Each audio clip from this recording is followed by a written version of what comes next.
Hello good morning.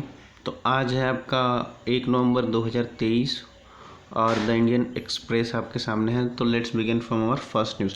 तो देखो आपका फर्स्ट न्यूज़ जो बनता है वो कह रहा है several in opposition alleges snooping after the Apple phone alert government rejected charges. यानी देखो पिछले दिनों क्या हुआ है कि अपोजिशंस के जितने भी लीडर हैं उनके लीडर पे आईफोन जो उनके पास जो यूज़ करते हैं उन पर उनको क्या आया है, हैकिंग के अलर्ट आया है। ठीक है, तो जिसके बाद ये न्यूज़ बन गई है एप्पल के आईफोन में उनको अलर्ट आया है कि मतलब कि गवर्नमेंट स्पॉन्सर्ड हैकिंग हो रही है। ठीक है, जिसमें से आपके देखिए किन किन नेताओं की बात कर ली जाए तो किन किन के पास ये मैसेज आए हैं। तो एक सेकेंड, हाँ, तो किन किन के पास मैसेज आए तो देखिए ये है आपका, देखिए सुप्रिया सुले जी हैं और ये प्रियंका द्विवेदी जी, सुप्रिया सुले जी हैं, राहुल गांधी हो गए और ये ओवैसी साहब। मतलब मैक्सिमम जो मतलब कह सकते सीनियर लीडर हैं आपके अपोजिशंस के उनके पास आया है। ठीक है, अब इसके बाद जो हमारे अश्वनी वैष्णव जी हैं जो गवर्नमेंट के मिनिस्टर हैं वो कह रहे हैं कि will prove information by Apple we have asked them to join investigation.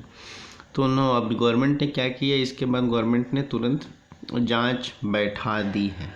ठीक, अब इसके बाद देखते हैं क्या निकल के आता है। ठीक, तब तक चलते हैं हम अपने नेक्स्ट आर्टिकल पर।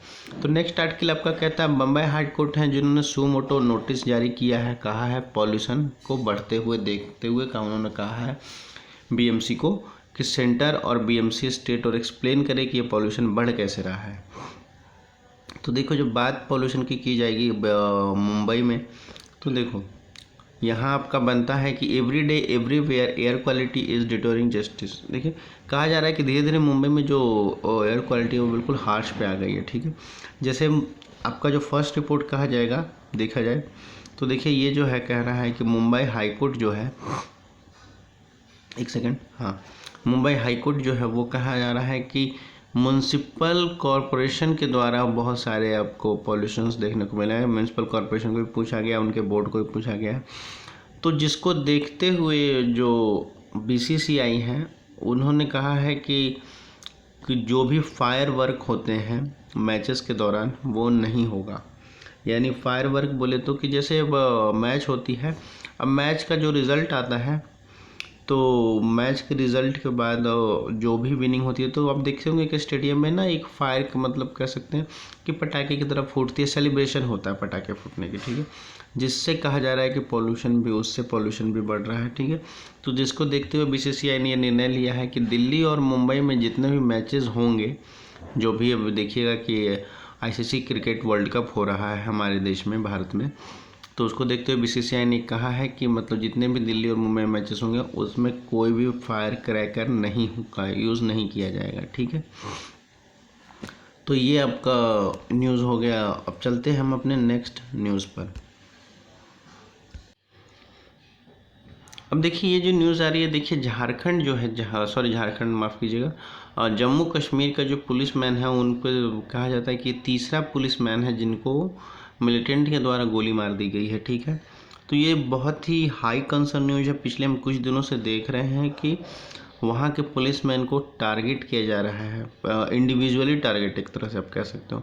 तो देखिए जो न्यूज़ बन रहा है वो कह रहा है कि जम्मू कश्मीर में ट्यूसडे की बात की जाए तो ट्यूसडे की इवनिंग में क्या हुआ है कि एक मिलिटेंट के द्वारा नॉर्थ कश्मीर में उनको गोली मार दी गई है। गोली मार के उनको क्या कर सकते हो, उनको गोली मार के उनकी हत्या कर दी गई। ठीक है, और ये मिलिटेंट जो है आपका साउथ से कह सकते हैं नॉर्थ से साउथ आपका जा रहा था, यानी साउथ से नॉर्थ की ओर जा रहा था, तब ये घटना घटी है। ठीक है, अब ये जो इनका जो चार्ज लिया था जो ट्यूसडे कम बैक जो आपका कह सकते हैं आर स्वेंज साहब जो हैं, जो आपका डीजीपी हैं यूनियन टेरिटरी के, उन्होंने कहा it was the third target attack in the valley in the last 3 day, यानी 3 दिनों में ये तीसरा टारगेट है और स्पेशली पुलिसमैन को ही टारगेट बनाया जा रहा है। ठीक है, जिसमें से शहीद हुए लोगों में से आप कह सकते हैं हेड कांस्टेबल गुलाम मोहम्मद दर हैं जो 56 साल के थे। ठीक है, नियर हिज रेसिडेंस इन वॉलियो, उनके रेसिडेंस के आसपास उनको कह सकते हो गोली मारी गई है। ठीक है, और Dar was shoot multiple times from the point blank range. Police said that he was taken to the sub district hospital and Tangmarg. अब देखिए उनको जो इलाज के लिए भेजा गया, जो रिपोर्ट आएगी वो ये देखने को मिल रहा है आपको कि पिछले 3 दिनों से वहाँ के मिलिटेंट जो है, टेररिस्ट है, जो पुलिस को टारगेट कर रहे हैं। ठीक है, अब चलते हैं हम अपने नेक्स्ट न्यूज़ पर।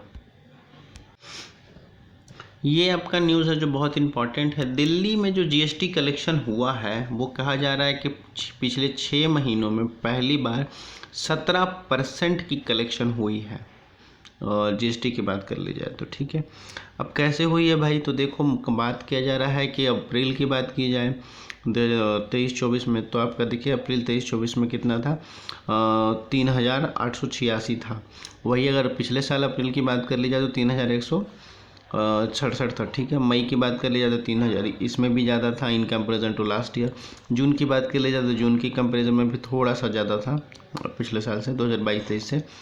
जुलाई की बात कर ली जाए तो जुलाई में भी आपका ज़्यादा था। अगस्त की बात कर ली जाए तो अगस्त में भी आपका थोड़ा ज़्यादा था। ठीक है, सितंबर की बात कर ली जाए, पिछले सितंबर हमारा गुजरा, इसमें देखिए कि 2000 कम से कम 3000 के लगभग है। ठीक है, यहाँ भी देखिए कि जो पिछले साल आपका सितंबर था उसमें भी लगभग 3000 के लगभग था। यानी कहा जा रहा है कि 6 महीनों में पहली बार 17% का क्या कह सकते हैं इंक्रीज हुआ है दिल्ली के जीएसटी कलेक्शन में। ठीक है, अब दिल्ली के जीएसटी कलेक्शन की इंक्रीमेंट बढ़कर कितना हो गई, तो 19,000 करोड़ हो गई है। ठीक है, जो आपका कह लीजिए कि लास्ट ईयर की बात कर ली जाए तो लास्ट ईयर में आपका 16,500 करोड़ था। ठीक है, जो कि बहुत ज़्यादा ही बढ़ गया है, मतलब कह सकते हैं कि थोड़ा।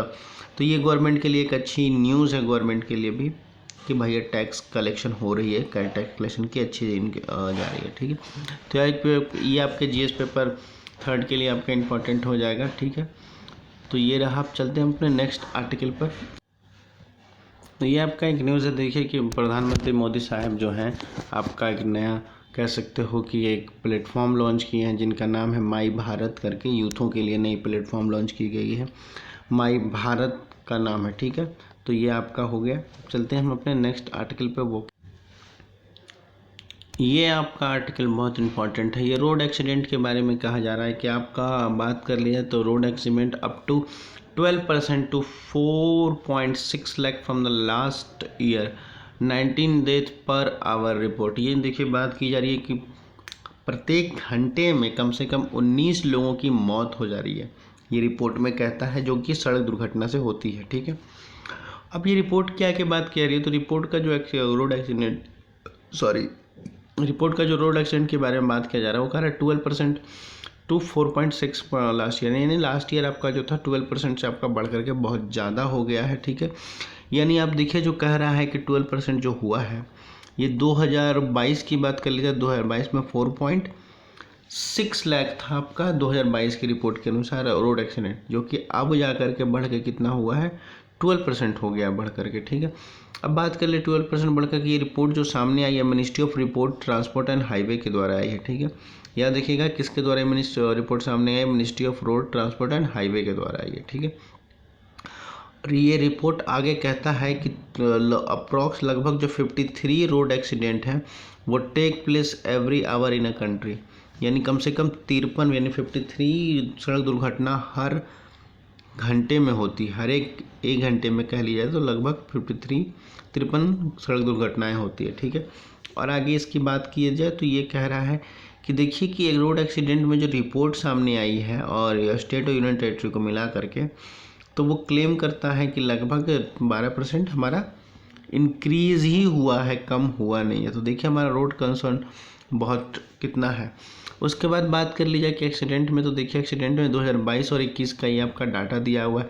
2021 में हमारा देखिए 4.2 लाख था, 2022 में आपका 4.61 हो गया। ठीक है, रोड फैटेलिटी की बात कर ली जाए तो 9.4 है, यानी देखिए यहाँ भी आपका पिछले साल से बढ़कर थोड़ा सा बढ़ गया। ठीक है, और रोड इंजरी की बात कर ली जाए, जो घायल लोगों की संख्या है, तो 3 लगभग 4 लाख से बढ़ करके 4.5 लाख हो गया इस बार, यानी 15.5% बढ़ करके हो गया है अप्रॉक्स में। ठीक है, तो ये आपका रोड एक्सीडेंट के लिए न्यूज़ है। इसकी एक मैं कोशिश करूँगा कि अलग अलग से सेपरेट वीडियो बना दी जाए, जो कि इनके डाटा जो आपको है मेंस एग्ज़ाम में आप पुट कर सकते हैं, बहुत इंपॉर्टेंट डाटा है।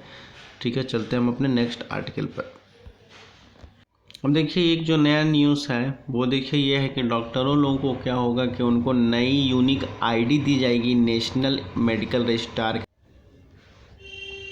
तो देखो ये जो कह रहा है कि इनको क्या मिलेगा, एक यूनिक आईडी मिल जाएगी, आपका कह सकते हैं नेशनल मेडिकल रजिस्टर्ड पे जो इनके होंगे, और कह सकते हैं 2024 के अंतिम तक ये सुविधाएं प्रदान कर दी जाएगी और इनको एक यूनिक आईडी प्रोवाइड कर दी जाएगी जिनके तहत इनको medical register, national medical register के में इनको दर्ज किया जाएगा नाम। ठीक है, चलते हैं अपने नेक्स्ट।